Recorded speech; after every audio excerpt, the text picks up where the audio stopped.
Next up is Jim Von Ehr from Nissan. All yours. All mine. Thanks, Kelly. So do you want to introduce me? I've been around so long I don't remember what I gave you. So you guys all know Jim Von Ehr's the guy with the hair, right? So Jim, just a little bit, we all know you work for Nissan. What do you do? How long you been there and how long you been in this industry? Wow. A long time. I guess going back a long time ago, I started at the age of 10. Fixing my dad's farm equipment. And of course, I thank him for never charging me to get it fixed after I played with it. But that was a long time ago, actually 1975. I started my endeavor trying to fix Nissan. Started out with GM, but I couldn't handle the qualifications. So I moved over to Nissan. Couldn't get through Bob's courses that they had back in '75. But so I spent about 10 years working as a Nissan technician out there, trying to make a living at it. And I guess after 10 years, my body said, boy, I got to find something else to do. So I got lucky, went to work for one of Nissan's Tier 1 suppliers, Calsonic, North America, heating, air conditioning. Took over their field quality investigations, warranty analysis, all of that kind of stuff. Did that for 15 years and finally ended up working for Nissan as a technical specialist. And they, I guess, 13 years ago, 11 years ago, they handed me our diagnostic system and our service information and said, here, you do this for a while. Okay, what is this? But being a technician, I kind of knew what I wanted to do with it. I knew what technicians needed. I've lived there fixing things all my life. And I said, I think I can help at least our dealership technicians and the rest of the market try to give them what they need to make our customers happy. And I've been doing that for the last 12, 13 years. So today, I'm going to talk about our dealership service readiness, but more importantly, the technician side of the business. When we started putting this together, Mark said, put something together telling how well your dealers are ready. And I kind of said, shoot, I don't have anything that's going to document that. Our dealers aren't ready.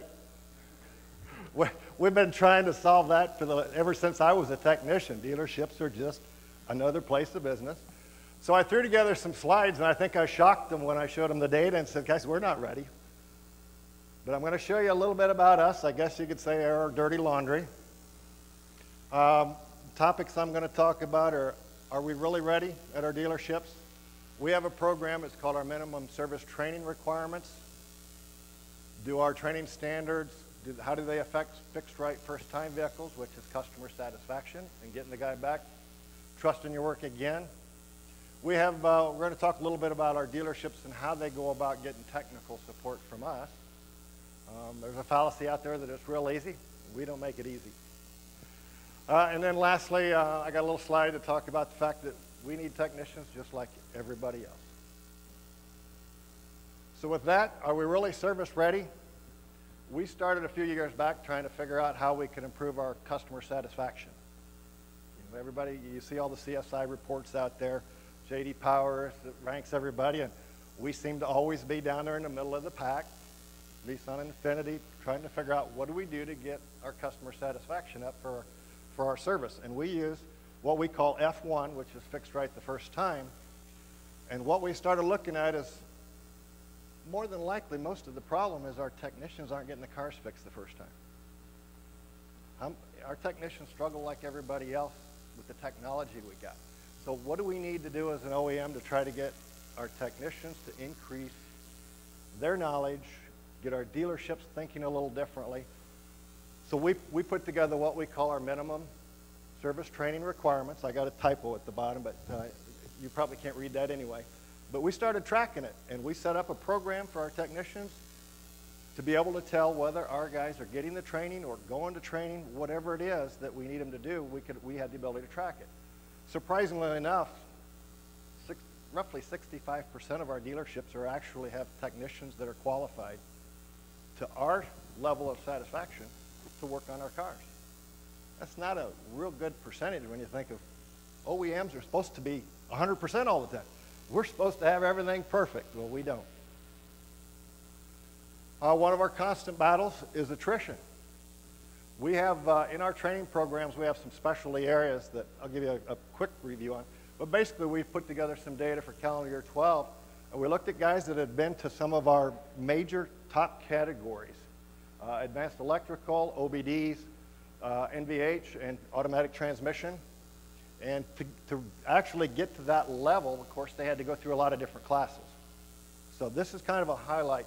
And what this chart shows really is how many technicians we trained in calendar year 12 under those 4 categories. The red and the green show our Nissan and Infiniti breakout, but what the purple showed is actually we're losing technicians as fast as we can get them. We lose an average of 29 techs a year after we've gotten them trained. So we get them to our highest level, and then they move on from us too. We're not going to discuss where they go, but they do leave. So we get them trained, and then they move on. A little more detail about our minimum standards. We now have a system in place or a process requirement for our dealers that when you hire a new technician, within 45 days, you have to have completed a technician orientation program. So once that dealership signs that new technician, new employee up in the system as an authorized service technician at one of our stores, he's got 45 days to pass this orientation in order to be eligible for any other kind of training. And so this has got us where our guys had to go back and start rethinking. We even, when we launched this, we made our master technicians go back and go through this program. It's part of the certification requirements. So that the dealership owner knows he's got to get those new guys trained, and if he brings in somebody from somewhere else, they have to start right there. And it's all electronic-based, e-learning type stuff, online training. Same kind of training programs that we have actually available to anybody in the aftermarket. You can buy those programs from our website. I'll show you a little bit more detail about what's in that class on an upcoming slide. And we also put together what we call our shop competency level. We started thinking about how many technicians at each dealership should be certified up to a level in 4 major areas. And those 4 areas are electrical, engine specialist, chassis specialist, and driveline specialist. And on the black column to the left of that chart on the bottom, I guess we got a pointer here, but I'm sure you can see that. The left side there, that actually is just how many technicians the dealership has. So I'll go to the bottom one. If a dealership's got 11 to 13 techs, we want at least 5 of those to be fully certified as an electrical specialist, 4 of them as an engine specialist, 4 as a chassis specialist, and 2 as a driveline. So we set these standards to try to make sure that these dealers would get up. And of course, the first slide I showed you, they're not there. Only about 65% meet the qualifications. And it's not that stringent of a qualification. It's just getting people to go to class, getting technicians to stay on board, and getting people to cover the time to send them somewhere. It's a challenge for us. This slide shows a little more about what our orientation program is. And this is just our base requirements. We want to make sure they go through a technician, the bottom kind of really shows some of that, but we want to talk about how to use our assist system, our automotive service information support terminal, how to run our consult diagnostic software, how to do a pre-delivery inspection, what's the effect on fixed right the first time. We give them some electrical fundamental. We make them go through that stuff, and it's all online training. And if you wanted to mirror that in some of your shops, if you were specializing in Nissan, you'd be able to go right to our website. We've got videos on it you can buy, you can look at. So our guys go through and read this to become just the base. That's just the base requirements. Does having a guy trained actually impact your customer satisfaction? Yes, it does. This chart is one we put together. Our management really wanted to see, you know, you're pushing our dealers to get all these guys trained. Is it really going to help us with our customer satisfaction and fixed right? So our training department put together some data, and this was really kind of interesting. If you look at this chart, on the left-hand side is our fixed right first time scores.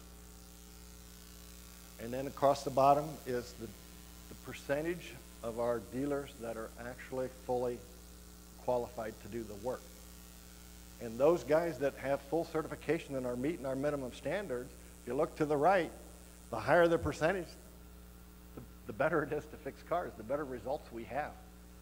So training and having technicians and meeting our standards, we know will improve our fixed right first time scores, which will improve our customer satisfaction and should hopefully help us sell more cars. So having your technicians trained and having a structured program is very important to achieving customer satisfaction. This is a repair process. I think later on in the program, you guys there are other presenters are going to talk a little bit about what's available to the aftermarket side. On the OEM side, on the Nissan side, we have our assist support terminal. A lot of you have probably been to a Nissan dealer and are aware of it because you're specialists in the industry. But you know, we utilize a system. I got a red arrow that you may not be able to see it up there. But up in that corner, is this thing? Yeah. We have a TechLine access code system. And our telephone system for a dealer to call us requires them to have an access code to get to a body. We don't just have an 800 number and somebody fix up, can I help you? He has to have this access code that will get him into the system. The only way you can get the access code is to go into our service information and either have looked at bulletins, looked at service manuals, in other words, done his due diligence to research and try to fix it himself first. We recognize that most guys that call are looking for a silver bullet. They just say, tell me what part to put on the car. That's a lot of phone calls. We average over 300 a day from our dealers, and I venture to say that over 50% are, which part do I replace? Please help me. One of the things we are now doing, we're launching this actually next month. We've been building a way for our technicians to actually get into our technical information database that our in-house TechLine group uses. And you know, they've got all this information, and techs call and say, do a database search for me. Okay. What's been replaced? We are now going to go ahead and say, you go ahead and get into our database and you do your own looking. Stop calling me and asking me to search for you. What we're going to do is take our TechLine access code away from just the information side, and every technician before he calls us will have had to run a database check himself. Only call us after you've done all the research that you want to do, then we'll give you a live body. So we're not making it really easy for our guys. We want them to think. We want them to use the resources, do everything they can to fix that car without getting on a phone and waiting on us to try to figure out what they may have not done. So that's kind of how we go about our level of making sure that, you know, of a technician actually getting help.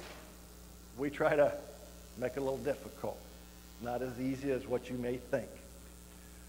The last slide I've got here is again a study done by our training group.